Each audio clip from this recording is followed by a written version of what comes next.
As this video goes on, I think that you'll find a lot of this information beneficial, especially if you're also 22. Um, I don't necessarily have advice or anything, but I think it's just healthy to listen and know that somebody is also experiencing the weirdness that comes with this age.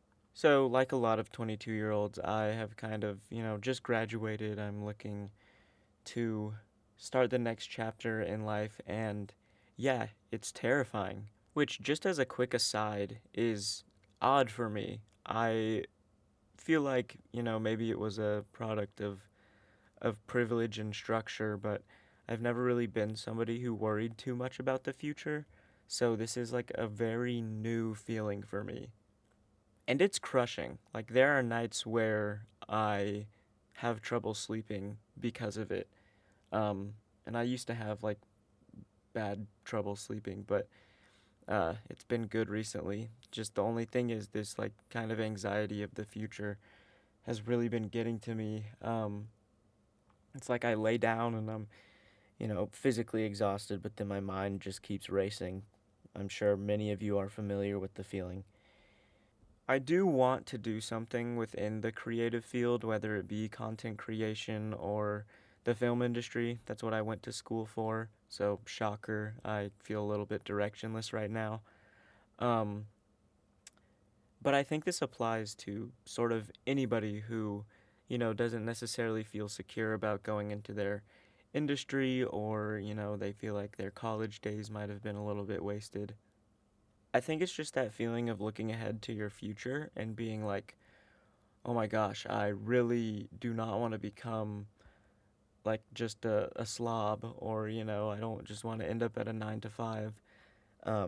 Which I'm fine with a 9 to 5 if it's something that I really truly love. Like, I would love to do something like that in film. I don't know if there's necessarily anything on the horizon like that, but you get the point, which is that it's just frightening to sort of peer into the future and be like, oh my gosh, I do not want to become this like deadbeat, which has also very much challenged what I thought about myself, because I'm definitely somebody who thinks that you have inherent value regardless of, whether or not you accomplished your dreams. I think, you can make the argument that somebody who didn't is like lazy, sure, but um, there are a lot of people who I've worked with and who I've met and who I have in my family, who I'm friends with, who, they don't necessarily work in what they're passionate in, but I still care very much for them, and I wouldn't, value a person based on whether or not they got this, miraculous job. And yet still, I'm very critical of whether or not I accomplished that, which I think that is something that's very interesting about being 22 and fresh out of college and panicking, looking for jobs or looking for opportunity, is that start to feel, you start to develop this hypercritical attitude towards yourself that you wouldn't apply to other people. I don't know if that's just me, but I definitely I feel like maybe that's normal. But to be kind of personal and rant, there are a lot of subjects I could tackle right now. I think the two main ones are just generally the career security and, knowing where to go next, even though the film industry itself is something that's always very rocky and unpredictable. And then the other thing, I just have some personal stuff going on that makes it difficult to navigate that first anxiety, and definitely also difficult to um, just continue a normal daily routine. Everybody has difficulties, I think, personal stuff. So that is something that we all have to carry. But um, things can get intense for sure, and it's hard to tell how much of your time you should be dedicating to your own health and how much time you're healthily dedicating to your future, or if it's just you kind of freaking out. The only thing that I can pretty much physically feel getting rid of my anxiety and my worry is the reassurance that it's all about being this age, that this is just a difficult age to be. I'm sure anybody watching this understands that, being 22 sucks, and being fresh out of college sucks, and really just I've been recommended a lot of stuff about how difficult it is to be in your early 20s in general, which is weird because when I was younger, I feel like early 20s were referred to as like, such a great time. So I don't know if that's just been a switch, but I feel like lately I've heard that 30 is where it's at. There's only so much you can do though, right? And it's there's a balance you have to figure out. I definitely want to, work as hard as I can and reach out to people and network and accomplish things and try to do stuff within the film industry. I understand that I'm not going to immediately get, the exact job that I want, which I want to write and direct or, just be on the creative side of film, TV, content creation, whatever it is. And that's a lot to ask. I feel like I could have been smarter in the past with sort of the portfolio I built and how I allocated my energy to certain projects. Um, and as simple as it is to just say like, "Oh, look forward," go forward. I definitely feel like that doesn't get rid of the hurt of it or the regret.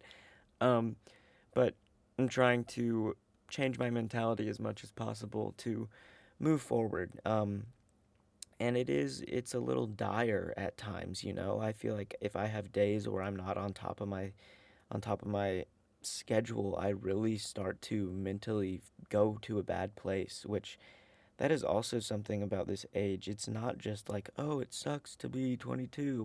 Man, I don't know what to do with my life. It is painful. Yeah, I am depressed, it is just not an enjoyable place to be at all. Another thing that makes me feel better is that I could literally freeze or go into a cocoon for a year and I would still be young and capable of, taking good steps. Like I could lose a year out of the blue and be fine, maybe even two. Two is a little stressful to think about, but it makes me feel good to think about losing that 1 year and just being like, you know what, I have the advantage of time on my hands, and I'm lucky enough to, be staying in my parents' house right now. That's not the long term plan, of course, but the free rent is nice for now, just while I stabilize. And I think there's also this need and this sort of unveiling of how much everybody is experiencing this doubt and this, insecurity of the future with the type of content we see online. I mean, just videos like this that I've seen where it's, Minecraft gameplay and somebody talking about how difficult things are or what's going on in their life or somebody just ranting to their camera and posting it on YouTube. Stuff like that is doing well, which is, on one hand, it's really great to see that we want like more personal content and we kind of just want to listen to people. And I think maybe we have like a yearning for that, especially with how impersonable things can feel online. But, it's also really sad. It's really sad to see that that's kind of at the forefront of our mind right now, that we really just want to talk to somebody. And it's therapeutic in a sense. I mean, this is my first time just sitting in front of a microphone and talking about it, and it actually feels really good. I think getting stuff out of your head is a great first step. Even and you always say like, oh, talk to somebody. You need to talk to people you love, a friend, a family member, go to therapy, whatever. I think, there are some people who are in an unfortunate enough position to where they don't feel comfortable doing any of those things, or, maybe they just don't have like great friends, which happens, or maybe, family is a tough thing for them. Um, just talk to a microphone. Just sit here and speak about what's going on. Have an incoherent rant about your 20s. That's what I'm doing, and it feels good. And I recognize that I'm not gonna escape this feeling, but there's something about vocalizing your pain that I think requires rationalization.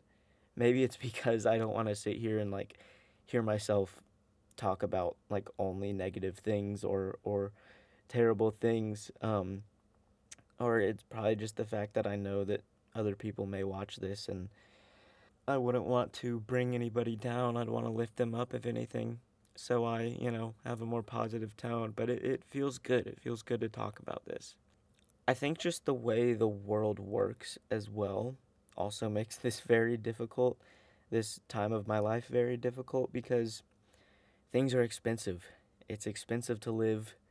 I want to be building a portfolio and meeting with people and networking and doing this and that, and I have these fun plans for the future that I would really love to do if I, you know, was in a perfect world, but I need to make money to do that, and I have a good bit of savings, and I've been relatively smart with my money, but it will happen. I will get a job, even if it's not something I want to. It's probably not going to be something I want to, but I will get a job, and the fear with that is, then you don't have as much time to make stuff. But I think you kind of, as toxic as it can be, just do have to eventually adopt this sort of David Goggins like mentality where it's like, oh, sleep is for the weak.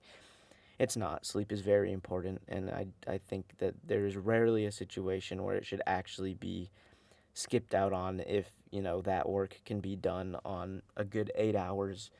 I don't know, maybe a deadline or something. But I think you do get to a point where you just have to be like, you know what, I might have to spend less time with friends or, be a little more tired or rush, you know, some of my relaxation in order to do what I really love. And that's how it is for me. I mean, I love making stuff. There are times where it's difficult, I just edited a project and during the whole time I was like pulling my hair partially because of this discouraging part of life that I'm going through, but it's good to make stuff even during those times, but I love making stuff and that's what I want to do.